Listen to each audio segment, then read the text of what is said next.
അല്ലാഹുവിന്റെ പ്രവാചകൻ നബി മുഹമ്മദ് മുസ്തഫ സല്ലല്ലാഹു അലൈഹി വസല്ലമ തങ്ങൾ ഒരു ദിവസം വീടിനകത്തേക്ക് കടന്നു വരികയാ. ആയിഷ ബീവി റളിയല്ലാഹു തആല അൻഹയുടെ വീട്ടിലേക്ക് അല്ലാഹുവിന്റെ പ്രവാചകൻ കടന്നു വരുമ്പോ റസൂലുള്ളാഹിയുടെ മുഖം ചുമക്കുകയാ. പ്രവാചകന്റെ മുഖമങ്ങ് ചുമക്കുകയാണ്. റസൂലുള്ളാഹിക്ക് വല്ലാത്ത ദേഷ്യം വന്നു. റസൂലുള്ളാഹിക്ക് വല്ലാത്ത ദേഷ്യം വന്നു. ആയിഷ ബീവി റളിയല്ലാഹു തആല അൻഹ അവിടുന്ന് ചോദിക്കുന്നു, നബിയേ യാ റസൂലല്ലാഹ്, എന്തു പറ്റി നബിയേ, എന്തു പറ്റി നബിയേ? അല്ലാഹുവിന്റെ പ്രവാചകൻ പറഞ്ഞ മറുപടി എന്തെന്നറിയുമോ? ആയിഷ ബീബി റളിയല്ലാഹു തആല അൻഹയുടെ വീടിനകത്ത് കടന്നു വരുമ്പോ റസൂലുള്ളാഹി തങ്ങളുടെ മുഖം ചുമന്നു തുടുത്തു, വല്ലാത്ത ദേഷ്യം വന്നു. ആയിഷ ബീബി പേടിച്ചു പോയി. എന്തേ നബിയെ, എന്തു പറ്റി നബിയെ? ആയിഷ, നീ കിടക്കുന്ന വിരിപ്പ് നീ കണ്ടില്ലേ? നീ കിടക്കുന്ന വിരിപ്പ് കണ്ടില്ലേ? നീ കിടക്കുന്ന വിരിപ്പ് നീ കണ്ടില്ലേ? ആ വിരിപ്പിന്റെ അകത്തൊരു ചിത്രമുണ്ടായിരുന്നു. മഹാനായ നബിയിന റസൂലുള്ളാഹി. ആയിഷ ബീബി വിരിച്ചിരുന്ന വിരിപ്പിന്റെ അകത്ത് ഒരു ചിത്രമുണ്ടായിരുന്നു, ഒരു ജീവിയുടെ പടം ഉണ്ടായിരുന്നു. ഈ പടം കണ്ടിട്ട് നബി സല്ലല്ലാഹു അലൈഹി വസല്ലമ തങ്ങൾ കോപം കൊണ്ടിട്ട്, നീ ഇത് കണ്ടില്ലേ? ഇതുള്ള വീട്ടിലും മലക്ക് വരൂന്ന് നിനക്കറിയില്ലേ? മനുഷ്യൻ ഈ ജീവികളുടെ രൂപമുള്ള വീട്ടിലും മലക്കുകൾ വരില്ല എന്ന് നിനക്കറിയില്ലേ? നീ എന്താ ഇത് കാണിക്കുന്നത്? അത് മുറിച്ചുകള ആയിഷ എന്ന് നബി മുഹമ്മദ് മുസ്തഫ, മഹാനായ നബി മുഹമ്മദ് മുസ്തഫ. ഇവിടെ നിങ്ങൾ നോക്കടോ, വീടിൻ്റെ അകത്ത് വിരിച്ചിട്ടിരുന്ന ഒരു പുതപ്പിൻ്റെ അകത്ത് ഒരു ചിത്രം കണ്ടപ്പോൾ ഈ വീട്ടിൽ റഹ്മത്തിൻ്റെ മലക്ക് വരത്തില്ല, ഇത് വെട്ടിമുറിച്ച് കളയെന്ന് മുത്തുനബി പറഞ്ഞെങ്കിൽ നമ്മുടെ വീടിനകത്ത് അവസ്ഥ ആലോചിച്ച് വയ്ക്കുക. നമ്മുടെ വീടിനകത്ത് അവസ്ഥ ആലോചിച്ച് വയ്ക്കുക. സുബ്ഹാനല്ലാഹ്, അല്ലാഹു കാക്കുമാറാകട്ടെ.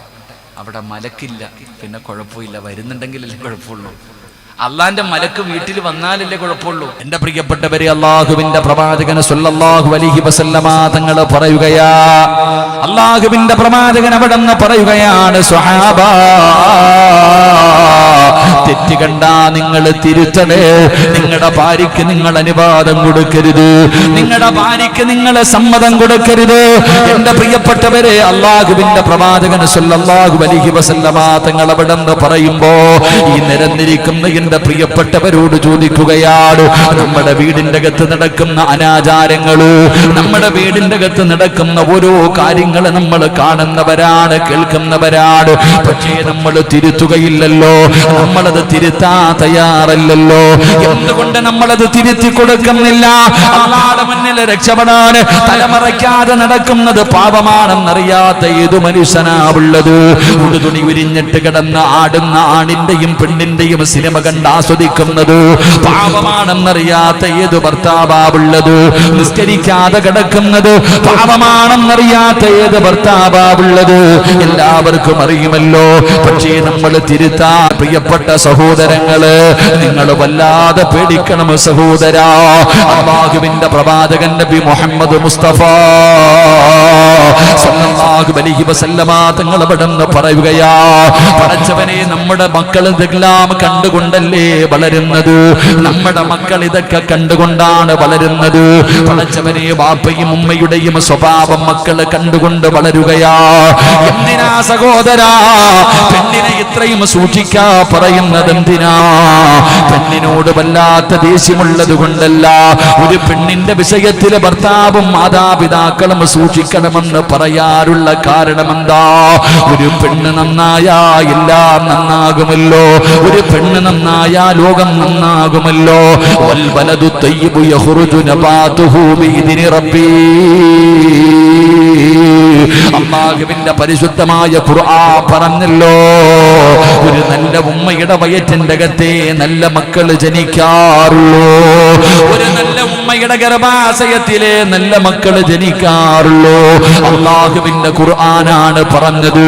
എന്റെ പ്രിയപ്പെട്ട പെങ്ങള്, ഒരു നല്ല ഉമ്മാനെ നിനക്ക് ഞാൻ പരിചയപ്പെടുത്തട്ടെ, ഒരു നല്ല ഉമ്മയെ ഞാൻ നിനക്ക് പറഞ്ഞു തരാ. പെണ്ണ് കെട്ടാൻ നടക്കുന്ന ചെറുപ്പക്കാര്, പെൺമക്കൾക്ക് ആ ഭർത്താവിനെ തെരഞ്ഞു നടക്കുന്ന ഉപ്പമാരോട് നിങ്ങൾക്ക് ഞാൻ ഒരു നല്ല പെണ്ണിനെ പറഞ്ഞു തരാ. മഹാനായ സയ്യിദുനാ ഉമർ ഇബ്നുൽ ഖത്താബ്, ഉമർ ഇബ്നുൽ ഖത്താബ് റളിയല്ലാഹു തആല അൻഹു പഠിച്ചവനെ റസൂലുള്ളാഹി പറഞ്ഞല്ലോ, നിങ്ങൾ വിവാഹം കഴിക്കുന്ന സമയത്ത് പരിഗണിക്കേണ്ടത് ദീനുള്ള പെണ്ണിനെ വേണം വിവാഹം കഴിക്കണമെന്ന് അല്ലാഹുവിന്റെ റസൂൽ പറഞ്ഞല്ലോ. മഹാനായ ഉമർ ഇബ്നുൽ ഖത്താബ് റളിയല്ലാഹു തആല അൻഹു രാജാ ഖലീഫയായിട്ടിരിക്കുമ്പോ രാത്രി ഇറങ്ങി നടക്കുകയാണ്. തന്റെ ജനങ്ങളുടെ അവസ്ഥയെ കുറിച്ചറിയാ ഉമർ തങ്ങൾ ഉറക്കമൊടിച്ചിട്ട് നടക്കുകയാ. ഉമർ ഇബ്നുൽ ഖത്താബ് റളിയല്ലാഹു തആല അൻഹു രാത്രിയിൽ ഇങ്ങനെ നടന്നു പോകുമ്പോ അതാ ഒരു കുടിലിനകത്ത് വഴക്ക് നടക്കുകയാ. ഒരുമ്മയും മകളും കൂടെ വീടിനകത്ത് വല്ലാത്ത വഴക്ക് നടക്കുകയാ. ഉമർ ഇബ്നുൽ ഖത്താബ് റളിയല്ലാഹു തആല അൻഹു ആ വീടിന്റെ ചാരത്തേക്ക് കടന്നു പോവുകയാണ്. ഒരുമ്മയും മകളും വല്ലാതെ വഴക്ക് കൂടുകയാണ്. എന്താ കാരണമെന്നറിയുവോ? ഉമ്മ പറഞ്ഞു, മോളെ പാലില് വെള്ളം കലർത്താൻ ഉമ്മ പറയുകയാ. ഉമ്മ തന്നെ മകളോട് പറയുന്നു പാലില് വെള്ളം കലർത്താൻ. ഉമ്മയോട് തന്റെ പൊന്നുമോള് പറഞ്ഞു, ഉമ്മ ഉമർ ഇബ്നുൽ ഖത്താബാണ് രാജ്യം ഭരിക്കുന്നത്, ഉമർ ഇബ്നുൽ ഖത്താബാണ് രാജ്യം ഭരിക്കുന്നത്. പടച്ചവനെ, അതാ പിടിച്ചാൽ വല്ലാത്ത ശിക്ഷയാണല്ലോ. ഉമർ തങ്ങൾ വീടിന്റെ വെളിയിൽ നിന്ന് കേൾക്കുകയാണ്. പൊന്നുമകൾ ഉമ്മയോട് പറയുകയാ. ആ സമയത്ത് ഉമ്മ പറയുന്നു, മോളെ ഉമറങ്ങ് മദീനയിലല്ലേ, ഉമർ തന്റെ വീടിനകത്തല്ലേ, ഈ രാത്രിയിൽ നമ്മൾ വെള്ളമൊഴിക്കുന്നത് ഉമർ അറിയില്ലല്ലോ, പിന്നെ എന്തിനാ പേടിക്കുന്നത്? പാലിന്റെ അകത്ത് വെള്ളമൊഴിക്കാൻ ഉമ്മ അതാ പൊന്നുമകളോട് അവിടെ നിന്ന് കൽപ്പിക്കുമ്പോ പൊന്നുമോള് പറഞ്ഞു, ഉമ്മ ഉമർ കണ്ടില്ലെങ്കിലും അല്ലാഹു കാണുമല്ലോ, ഉമർ അറിഞ്ഞില്ലെങ്കിലും ഈ ലോകത്തിന്റെ അധിപനായ അല്ലാഹു അറിയുമല്ലോ. പടച്ചവരെ, പൊന്നുമകൾ ഉമ്മയോട് പറഞ്ഞു കൊടുക്കുകയാ. ഉമർ ഇബ്നുൽ ഖത്താബ് റളിയല്ലാഹു തആല അൻഹുവിന്റെ കണ്ണ് നിറയുകയാണ്. ഉമർ തങ്ങൾ തന്റെ വീട്ടിലേക്ക് പോയി. പടച്ചവനെ, സുബഹി നമസ്കാരം കഴിഞ്ഞു. ആ വീട്ടുകാരെ കുറിച്ച് അന്വേഷിക്കുകയാണ്. ആ വീട്ടുകാർ മരണമാണ്, അവർക്ക് വല്ലാത്ത പട്ടിണിയാണ്. ഒട്ടകത്തിന്റെ പാല് കറന്നിട്ട് അത് വിറ്റിട്ട് കിട്ടുന്ന പൈസ കൊണ്ടാണ് ആ കുടുംബം കഴിയുന്നത്. ഉമ്മ തന്റെ പൊന്നുമകളോട് പാലിൽ വെള്ളം കലർത്താൻ പറയാറുള്ള കാരണം എന്തെന്നറിയോ? ഒട്ടകത്തിന്റെ പാല് കുറഞ്ഞിരിക്കുകയാ. ഒട്ടകത്തിന്റെ പാല് കുറഞ്ഞു പോയപ്പോ കഴിക്കാൻ ഭക്ഷണമില്ല, വീടിന്റെ അകത്ത് പട്ടിണിയാണ്. അതുകൊണ്ടാണ് ഉമ്മ തന്റെ പൊന്നുമകളോട് പാലില് വെള്ളം കലർത്താൻ പറഞ്ഞിരിക്കുന്നത്. ഉമർ തങ്ങൾ അറിയുകയാ, ഉമർ തങ്ങൾ അറിയുകയാ. ഇസ്ലാമിന്റെ രണ്ടാമത്തെ ഖലീഫയായ മഹാനായ സയ്യിദുനാ ഉമർ ഇബ്നുൽ ഖത്താബ് റളിയല്ലാഹു തആല അൻഹു തന്റെ വീട്ടിലേക്ക് കടന്നു പോവുകയാണ്. തന്റെ വീടിനകത്തേക്ക് കടന്നു പോവുകയാണ്. തന്റെ ആമക്കളെ വിളിക്കുകയാണ്. എന്നിട്ട് ഉമർ തങ്ങൾ പറഞ്ഞു, മക്കളെ, ഒരു പാവപ്പെട്ട യതീമായ പെൺകുട്ടിയുണ്ട്, അല്ലാഹുവിനെ വല്ലാത്ത പേടിയുള്ള പെൺകുട്ടിയാണ്. എനിക്ക് വിവാഹം കഴിക്കാൻ കഴിയുമായിരുന്നെങ്കിൽ ഞാൻ ആ പെൺകുട്ടിയെ വിവാഹം കഴിക്കുമായിരുന്നു. എനിക്കതിന് കഴിയില്ലല്ലോ. അതുകൊണ്ട് നിങ്ങളിൽ ആരാ വിവാഹം കഴിക്കുന്നത്? മഹാനായ ഉമർ ഇബ്നുൽ ഖത്താബ് റളിയല്ലാഹു തആല അൻഹു തന്റെ മക്കളോട് ചോദിക്കുകയാണ്. ആസിം എന്ന് പറയുന്ന മകനോട് രണ്ട് മക്കളെ വിളിച്ചു നിർത്തിയിട്ട് പറയുകയാണ്, പെണ്ണ് കെട്ടാൻ പറ്റുമായിരുന്നെങ്കിൽ ഞാൻ കെട്ടുമായിരുന്നു ആ പെണ്ണിന്. കാരണം അവൾ അല്ലാഹുവിനെ പേടിയുള്ളവളാ, അവൾ അല്ലാഹുവിനെ പേടിയുള്ള ഒരു പെണ്ണാ. അവൾ തെറ്റ് ചെയ്യാത്ത പെണ്ണാണ്, അവൾ ഹറാമ് ചെയ്യാത്ത പെണ്ണാണ്, പടച്ചവനെ പേടിച്ച് നടക്കുന്ന പെണ്ണാണ്. അതുകൊണ്ട് മക്കളെ, നിങ്ങളിൽ ആരാണ് അവളെ വിവാഹം കഴിക്കുന്നത്? ഉമർ ഇബ്നുൽ ഖത്താബ് റളിയല്ലാഹു തആല അൻഹു ചോദിക്കുമ്പോ ആസിം എന്ന് പറയുന്ന പൊന്നുമകൻ പറഞ്ഞു, വാപ്പാ ഞാൻ തയ്യാറാണ്. പണമില്ലെങ്കിലും യതീമാണെങ്കിലും പാവപ്പെട്ടവളാണെങ്കിലും ഇസ്ലാമിന്റെ ഖലീഫയുടെ മകനാണ് പറയുന്നത്. അല്ലാഹുവിനെ പേടിയുള്ളവളാണല്ലോ, അവൾ ഈമാനുള്ളവളാണല്ലോ, അവൾ ദീനുള്ളവളാണല്ലോ. അവിടുന്ന് വിവാഹം കഴിക്കുകയാണ്, ആ യതീമായ പെൺകുട്ടിയെ വിവാഹം കഴിക്കുകയാ. എന്റെ പ്രിയപ്പെട്ടവരെ, അവര് രണ്ടുപേരും കുടുംബജീവിതം നയിക്കുകയാണ്. അവരുടെ തലമുറയിലാണ് പടച്ച റബ്ബ് കൊടുത്തതാരെന്നറിയുവോ? മഹാനായ ഉമർ ഇബ്നു അബ്ദുൽ അസീസ് റളിയല്ലാഹു തആല അൻഹു. ഉമർ ഇബ്നു അബ്ദുൽ അസീസ് എന്ന് പറയുന്ന ആ മഹാന പടച്ച റബ്ബ് കൊടുത്തതാ കുടുംബ പരമ്പരയിലാ. എന്റെ പ്രിയപ്പെട്ടവരെ, നിസാരമല്ലല്ലോ. ഉമർ ഇബ്നു അബ്ദുൽ അസീസ് തങ്ങൾ ആരെന്നറിയോ?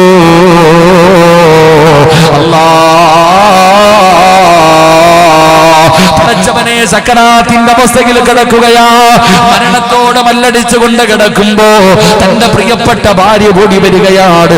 മരണത്തോട് മല്ലടിക്കുന്ന ഭർത്താവിന്റെ ചാരത്ത് വന്ന് നിൽക്കുകയാ. എന്തിനാ ഖിദ്മത്ത് ചെയ്യാറ്? മരിക്കാൻ പോകുകയാണല്ലോ, അവസാനമായിട്ടൊന്ന് ഖിദ്മത്ത് ചെയ്യാറ്. തന്റെ പ്രിയപ്പെട്ട ഭർത്താവിന്റെ ചാരത്ത് വന്ന് നിൽക്കുമ്പോ ഉമർ ഇബ്നു അബ്ദുൽ അസീസ് തങ്ങൾ പറയുന്നു, പെണ്ണേ, നീ എനിക്കെല്ലാം പൊരുത്തപ്പെടണേ. യാത്ര പറയുകയാണ്. എന്നിട്ട് പറഞ്ഞു, നീ വീടിന്റെ വെളിയിലിറങ്ങ്, എന്റെ അടുക്കൽ നിൽക്കല്ലേ. എന്നെ കാണാൻ അതിഥികൾ വരാ സമയമായി, നീ വീടിന്റെ പുറത്തിറങ്ങണേ. ഉമർ ഇബ്നു അബ്ദുൽ അസീസ് റളിയല്ലാഹു തആല അൻഹു മരണത്തോട് മല്ലടിച്ചു കൊണ്ടിരിക്കുന്ന സമയം തന്റെ ചാരത്ത് നിൽക്കുന്ന ഭാര്യയെ പുറത്തിറക്കുകയാ. വാതിലടയ്ക്കാൻ പറഞ്ഞു. ഉമർ ഇബ്നു അബ്ദുൽ അസീസ് തങ്ങളുടെ ഭാര്യയുണ്ടല്ലോ, പടച്ചവനെ, ഭർത്താവ് വീടിനകത്ത് കിടന്ന് സംസാരിക്കുകയാ. അവിടുന്ന് സലാമടക്കുകയാ. എന്തൊക്കെയോ സംസാരിക്കുന്നുണ്ട്. പടച്ചവനെ, ഉമർ ഇബ്നു അബ്ദുൽ അസീസ് തങ്ങളുടെ ഭാര്യ ഒളിഞ്ഞു നോക്കുകയാണ്. ആരോടാണ് ഭർത്താവ് സംസാരിക്കുന്നത്? ആരോടാണ് തന്റെ പ്രിയപ്പെട്ട ഭർത്താവ് സംസാരിക്കുന്നത്? പടച്ചവനെ, ഒന്നും കാണുന്നില്ലല്ലോ. അവസാനം കുറച്ചു കഴിഞ്ഞപ്പോ വീടിന്റെ റൂമിന്റെ അകത്ത് ശബ്ദമില്ല. റൂമിന്റെ അകത്ത് ശബ്ദം കേൾക്കുന്നില്ല. പടച്ചവനെ വാതില് തുറന്നു. റൂമിന്റെ അകത്ത് വല്ലാത്ത പരിമളമാ, വല്ലാത്ത സുഗന്ധമടിക്കുകയാ. പടച്ചറബ്ബേ, ചെന്ന് നോക്കിയിട്ട് തന്റെ പ്രിയപ്പെട്ട ഭർത്താവിന്റെ മുഖത്തിട്ടിരിക്കുന്ന വെള്ളത്തുണി ഉയർത്തുമ്പോ അല്ലാഹുവേ, പുഞ്ചിരിച്ചുകൊണ്ട് മരിച്ചു കിടക്കുകയാ. ഭാര്യ വീടിന്റെ വെളിയിൽ നിന്നിട്ട് തന്റെ ഭർത്താവ് മലക്കുകളോട് സംസാരിക്കുന്നത് കേൾക്കുകയാണ്, സലാമടക്കുന്നത് കേൾക്കുകയാണ്. ലാ ഇലാഹ ഇല്ലല്ലാഹ് എന്ന് ഷഹാദത്ത് കലിമ പറഞ്ഞിട്ട് മുഖത്തേക്ക് തുണിയിട്ട ഭർത്താവ് പിന്നെ എഴുന്നേറ്റില്ല. പടച്ചവനെ, ആ മഹാനാണ് ഉമർ ഇബ്നു അബ്ദുൽ അസീസ്. പടച്ചവനെ, മയ്യത്ത് കുളിപ്പിച്ചവർ നോക്കുമ്പോ ശരീരം മുഴുവനും വലിയ വലിയ അടയാളങ്ങൾ കാണുകയാ. ചാട്ടവാറ് കൊണ്ട് തല്ലിയ അടയാളങ്ങൾ കാണുകയാ. എങ്ങനെയാണിത് സംഭവിച്ചതെന്നറിയില്ലല്ലോ. ഉമർ ഇബ്നു അബ്ദുൽ അസീസ് തങ്ങളുടെ വീട്ടിലേക്ക് ജനങ്ങൾ കടന്നു വരികയാണ്. എന്നിട്ട് ചോദിച്ചു, നിങ്ങളുടെ ഭർത്താവിനെ കുറിച്ച് നിങ്ങളുടെ അഭിപ്രായം എന്താ? മരണപ്പെട്ടു പോയ ഭർത്താവിനെ കുറിച്ച് തന്റെ ഭാര്യയോട് അവിടുന്ന് ജനങ്ങളുടെ അഭിപ്രായം ചോദിച്ചപ്പോ അവിടുന്നൊരു ഭാര്യ പറഞ്ഞ മറുപടി എന്തെന്നറിയോ? ഈ ലോകത്ത് അല്ലാഹനെ പേടിയില്ല, എന്റെ ഭർത്താവിനെ പോലെ പടച്ചറപ്പിനെ പേടിച്ച ഒരു മനുഷ്യനെ ഞാൻ ഈ ലോകത്ത് കണ്ടിട്ടില്ല. എന്റെ ഭർത്താവിനെ പോലെ അല്ലാഹുവിനെ ഭയന്ന് ജീവിച്ച ഒരു മനുഷ്യനെ ഈ ലോകത്ത് ഞാൻ കണ്ടിട്ടില്ല എന്ന് പറഞ്ഞ അബ്ദുൽ അസീസ് തങ്ങളെ കുറിച്ച് തന്റെ പ്രിയപ്പെട്ട ഭാര്യ പോലും പറഞ്ഞെന്ന് ചരിത്രം പറയുമ്പോ ഈ സദസ്സിൽ ഒരുമിച്ച് കൂടിയവരോട് പറയുകയാ, പാഠമുണ്ടടാ ചെറുപ്പക്കാരാ, ദീനുള്ള പെണ്ണിനെ തെരഞ്ഞു നടന്നോ. പണവും സൗന്ദര്യവും കുടുംബ മഹിമയും മാത്രമല്ല, ദീൻ വേണേ, അല്ലാഹുവിനെ പേടി വേണേ. അതുകൊണ്ട് ഇവിടെ ഒരുമിച്ച് കൂടിയവരോട് പറയുകയാ, അല്ലാഹു നിന്നെ ഏൽപ്പിച്ചിരിക്കുന്ന അമാനത്താണ് നിന്റെ ഭാര്യ, നിന്റെ പൊന്നുമക്കളുണ്ടല്ലോ, അവരെന്ത് തെറ്റ് ചെയ്താലും തിരുത്തടേ, അനുവാദം കൊടുക്കരുത്, ഒരിക്കലും നീ സമ്മതിക്കരുത്. എന്തൊക്കെ വിഷയം സംഭവിച്ചാലും നിന്റെ വീടിന്റെ അകത്ത് ഹറാമ് ചെയ്യാൻ അനുവദിക്കരുത്. മഹാനായ ആദരവായ പ്രവാചകൻ നബി മുഹമ്മദ് മുസ്തഫ സല്ലല്ലാഹു അലൈഹി വസല്ലമ തങ്ങൾ പറയുകയാ, നാളെ പടച്ച റബ്ബിന്റെ പരലോകത്ത് വെച്ചൊരു ഭാര്യയും ഭർത്താവും തമ്മിലടിക്കുകയാ. നാളെ അല്ലാഹുവിന്റെ കോടതിയിൽ ഒരു ഭാര്യയും ഭർത്താവും ഇവിടെ കിടന്ന് വഴക്ക് കൂടുന്നത് പോലെ നാളെ പടച്ച റബ്ബിന്റെ കോടതിയിൽ കിടന്ന് വഴക്ക് കൂടുകയാണ്. ആരാണെന്നറിയുവോ? എന്തിനാ വഴക്ക് കൂടുന്നതെന്നറിയോ? എന്തിനാ വഴക്ക് കൂടുന്നതെന്നറിയോ? എന്നെ നശിപ്പിച്ചത് നിങ്ങളാ. നിസ്കരിക്കാതെ കിടന്നപ്പോ നിങ്ങൾ പറഞ്ഞാ ഞാൻ അനുസരിക്കുമായിരുന്നല്ലോ, എന്നെ കൊണ്ട് ചെയ്യിപ്പിച്ചില്ലല്ലോ. നിങ്ങൾ എഴുന്നേറ്റ് പള്ളിയിൽ പോയി എന്നെ നിസ്കരിക്കാൻ നിങ്ങൾ വിളിച്ചുണർത്തിയില്ലല്ലോ. ഞാൻ തലമറയ്ക്കാതെ നടന്നപ്പോ, ഞാൻ ചുരിദാറും സാരിയും ഉടുത്തിയിട്ട് നടന്നപ്പോ നിങ്ങളിത് തെറ്റാണെന്ന് എനിക്ക് പറഞ്ഞു തന്നില്ലല്ലോ. എന്നെ പിഴപ്പിച്ചത് നിങ്ങളാണല്ലോ, നിങ്ങളെ പിഴപ്പിച്ചത് നിങ്ങളാണല്ലോ എന്ന് പറഞ്ഞുകൊണ്ടൊരു ഭാര്യയും ഭർത്താവും നാളെ പരലോകത്ത് കിടന്ന് പരസ്പരം അങ്ങോട്ടും ഇങ്ങോട്ടും വഴക്ക് കൂടുമെന്ന് നബി മുഹമ്മദ് മുസ്തഫ സല്ലല്ലാഹു അലൈഹി വസല്ലമ തങ്ങൾ പറയുമ്പോ, എന്റെ പ്രിയപ്പെട്ടവരെ, ഒരു മണിയോടടുക്കുകയാണ്. നമുക്ക് അല്ലാഹുവിന്റെ മുന്നിലൊന്ന് ദുആ ചെയ്തുകൂടെ? ഇത് ശഅബാനിന്റെ രാത്രിയല്ലേ, അല്ലാഹുവിന്റെ റസൂലിന്റെ മാസമല്ലേ, അല്ലാഹുവിന്റെ റസൂലിന്റെ മാസമല്ലേ.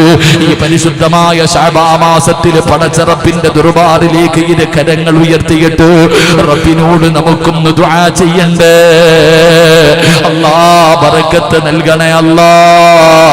പടച്ചവനെ, റമളാനിലേക്ക് എനിക്ക് നീ ആയുസ് നീട്ടി തരണേ അല്ലാ.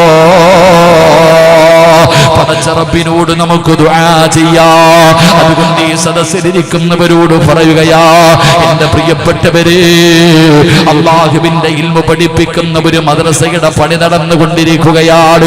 വളരെ തകൃതിയിലാണത് നടക്കുന്നത്. പടച്ചവനെ, ഒരു മാസം മുമ്പാണ് അതിന്റെ തറക്കല്ലിട്ടത്. ആ മദ്രസയുടെ പണി റബ്ബേ വല്ലാത്ത രീതിയിൽ നടന്നുകൊണ്ടിരിക്കുകയാ. നിങ്ങൾ കൊടുക്കുന്ന സഹായം കൊണ്ടാ, നിങ്ങൾ കൊടുക്കുന്ന സഹായം കൊണ്ടാ. ആരുടെ മുന്നിലും വലിയവനാകാറല്ല.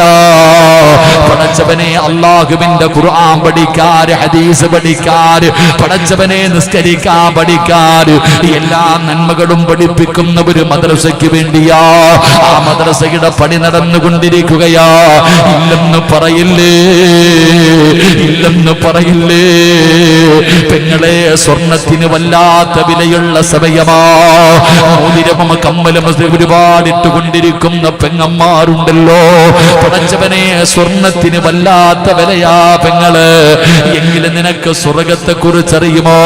മഹാനായ ആദരവായ പ്രവാചകൻ നബി മുഹമ്മദ് മുസ്തഫ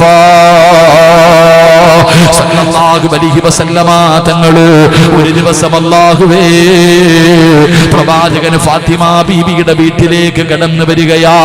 ഫാത്തിമ പാവപ്പെട്ടവളാണ്, കഴിക്കാ ഭക്ഷണമില്ലാത്തവളാണ്, ധരിക്കാൻ വസ്ത്രമില്ലാത്തവളാണ്, കയറിക്കിടക്കാൻ ഒരു നല്ല വീടില്ലാത്തവളാ ഫാത്തിമ. അലിയാര് തങ്ങളല്ലേ വിവാഹം കഴിച്ചത്. ഫാത്തിമയ്ക്ക് ശരീരത്ത് ഫാത്തിമ ബീവി റളിയല്ലാഹു തആല സ്വർണ്ണമിടണമെന്ന് വല്ലാത്ത മോഹമാ. പടച്ചവനെ, മദീനയിലൂടെ പെണ്ണുങ്ങൾ സ്വർണ്ണമിട്ടുകൊണ്ട് നടക്കുന്നത് കാണുമ്പോ ഫാത്തിമ ബീവിക്ക് പെടുന്ന ആഗ്രഹമുണ്ടായിരുന്നു, ഒരിക്കലെങ്കിലും ഒരു സ്വർണ്ണമിടണമെന്ന്.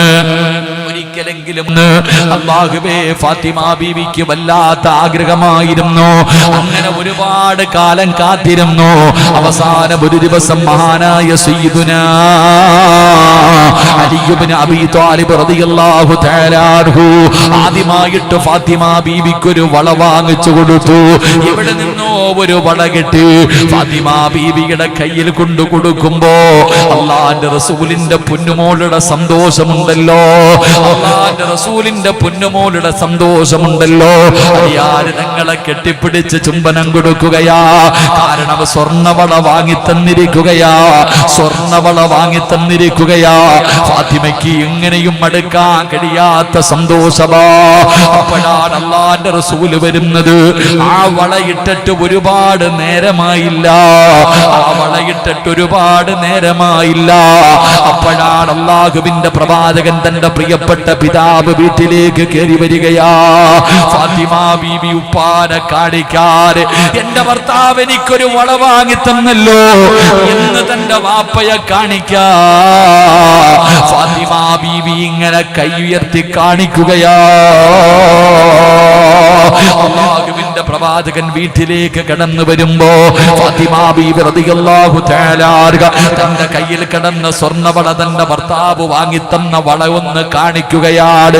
റസൂലുള്ള കാണട്ടെ, എന്റെ ഭർത്താവ് വാങ്ങിത്തന്ന വളയൊന്ന് കാണട്ടെ എന്ന് പറഞ്ഞുകൊണ്ട് തന്റെ കയ്യിൽ കിടക്കുന്ന വള ഇങ്ങനെ കാണിച്ചു കൊടുക്കുകയാണ്. വീടിന്റെ മുന്നിൽ വന്ന മുത്തുനബിയുണ്ടല്ലോ, വീടിന്റെ മുന്നിൽ വന്ന അല്ലാഹുവിന്റെ പ്രവാചകൻ വീടിന്റെ അകത്ത് കേറിയില്ല. അല്ലാഹുവിന്റെ റസൂല് വീടിന്റെ അകത്ത് കേറിയില്ല. അല്ലാഹുവിന്റെ പ്രവാചകന് വീടിന്റെ അകത്ത് കേറിയില്ല. എന്റെ പ്രിയമുള്ളവരെ, അല്ലാഹുവിന്റെ റസൂൽ അവിടുന്ന് തിരിഞ്ഞു നടക്കുകയാ. അല്ലാഹുവിന്റെ പ്രവാചകൻ അവിടുന്ന് തിരിഞ്ഞു നടക്കുകയാ.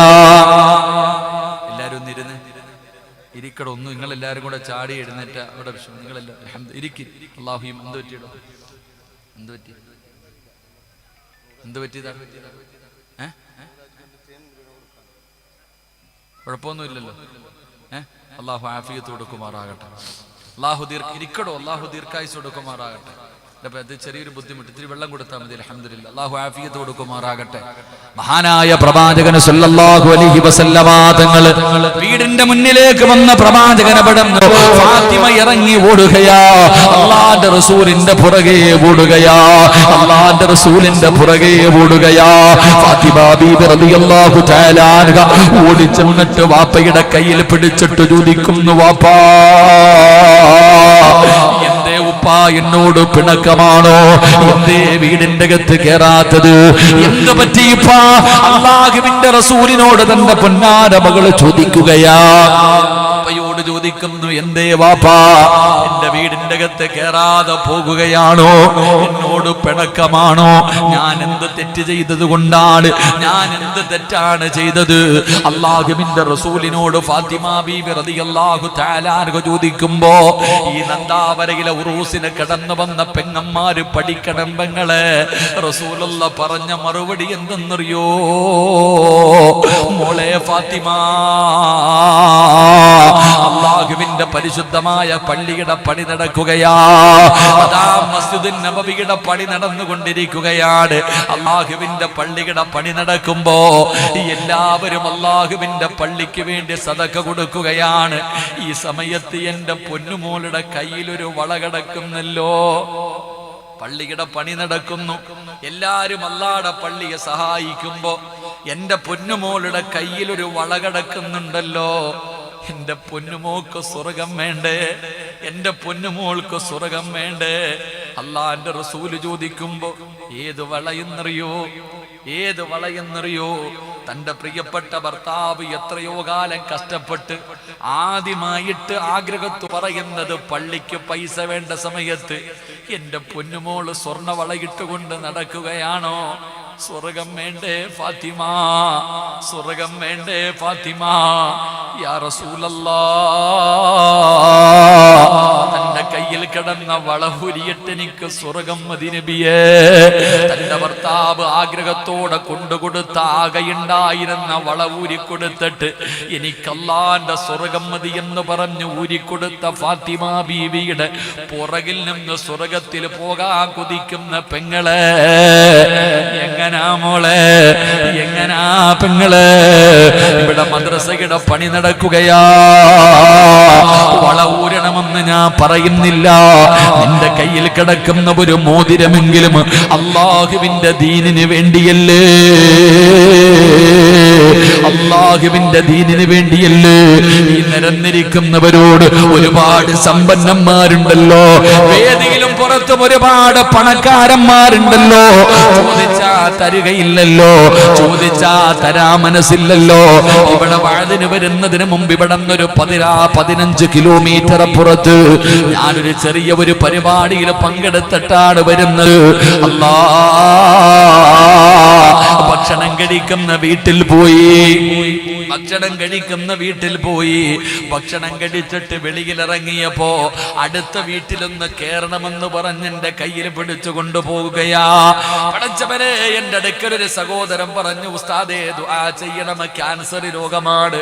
അവസാനം വീട്ടിലേക്ക് എന്നെ കൊണ്ടുപോകുമ്പോ എന്റെ കൂടെ വന്നവരോട് പറഞ്ഞു, ആഹാരം ഒന്നും എടുത്തു വെക്കരുത്. ഞാൻ ആ വീട്ടിലേക്ക് കയറി ചെല്ലുന്ന സമയം പറഞ്ഞു, എനിക്ക് ആഹാരം ഒന്നും വേണ്ട, ഞാൻ ഇപ്പൊ കഴിച്ചിട്ട് വരികയാ, ഒന്നും എടുത്തു വെക്കരുത്. ആ സമയത്ത് എൻ്റെ കയ്യിൽ പിടിച്ചിരുന്ന മനുഷ്യൻ പറഞ്ഞു, ഉസ്താദെ ഞാൻ ഭക്ഷണം കഴിച്ചിട്ട് 2 കൊല്ലമായി ഉസ്താദെ, ഞാൻ ഭക്ഷണം കഴിച്ചിട്ട് 2 കൊല്ലമായി. എൻ്റെ വായിക്കകത്ത് ക്യാൻസർ, മനസ്സ് വല്ലാതെ വേദനിച്ചു പോയി. എൻ്റെ പ്രിയപ്പെട്ടവൻ, അള്ളാഹു മനുഷ്യന് ശിഫ കൊടുക്കുമാറാകട്ടെ, അള്ളാഹു ആഫിയത്ത് കൊടുക്കുമാറാകട്ടെ. എന്തേ മനുഷ്യ നമ്മൾ ചിന്തിക്കാത്തത്? എൻ്റെ പ്രിയപ്പെട്ടവരെ, ഞാൻ എൻ്റെ നാട്ടിൽ നിന്ന് ട്രെയിനിൽ ഇങ്ങനെ വരുമ്പോൾ ഞാൻ ഭക്ഷണം കഴിക്കാൻ സമയമായപ്പോൾ എൻ്റെ അടുത്തിരുന്നവരോട് ഞാൻ ചോദിച്ചു, എൻ്റെ മുന്നിൽ ഒരു വാപ്പയും മകനും ഇരിക്കുന്നുണ്ട്. ഞാൻ ചോദിച്ചു, ഇത്തിരി ഭക്ഷണം വേണ്ട ഉസ്താദെ, വേണ്ട ഉസ്താദെ. എന്നിട്ട് എന്നോട് പറഞ്ഞു, വെളിയിൽ പോയിരുന്ന് കഴിക്ക് ഉസ്താദ്, അങ്ങോട്ട് മാറിയിരുന്ന് കഴിക്ക്. ഞാൻ ഭക്ഷണം മാറിയിരുന്ന് കഴിച്ചു. ഞാൻ ഭക്ഷണം കൊടുത്തിട്ടും അവർ കഴിച്ചില്ല. അവസാനം ഞാൻ തിന്നതിൻ്റെ ബാലൻസ് അവർ മേടിച്ചു കൊണ്ടുപോയി ബാത്റൂമിൻ്റെ ഭാഗത്ത്, ട്രെയിനിൻ്റെ ആ വാതിലിൻ്റെ ഭാഗത്ത് പോയി നിന്ന് തിന്നുകയാ. ഞാൻ ചോദിച്ചു, എന്തേ നിങ്ങൾ അവിടെ ഇരുന്ന് തിന്നാത്തത്? ആ സമയത്ത് ആ ചെറുപ്പക്കാരൻ പറഞ്ഞു, ഉസ്താദെ എൻ്റെ മോൻ്റെ വായിക്കകത്ത് ക്യാൻസറാ, എൻ്റെ മോൻ്റെ വായിക്കകത്ത് ക്യാൻസറാ. അവന് വെള്ളമല്ലാതെ വേറൊന്നും കൊടുക്കാൻ പറ്റില്ല ഉസ്താദെ. അവൻ്റെ മുന്നിലിരുന്ന് എങ്ങനെ തിന്നാനാ? അവൻ്റെ മുന്നിലിരുന്ന് എങ്ങനെ ഞങ്ങൾ ഭക്ഷണം കഴിക്കും? എൻ്റെ പ്രിയമുള്ളവരെ, നമ്മൾ ചിന്തിക്കുന്നില്ല.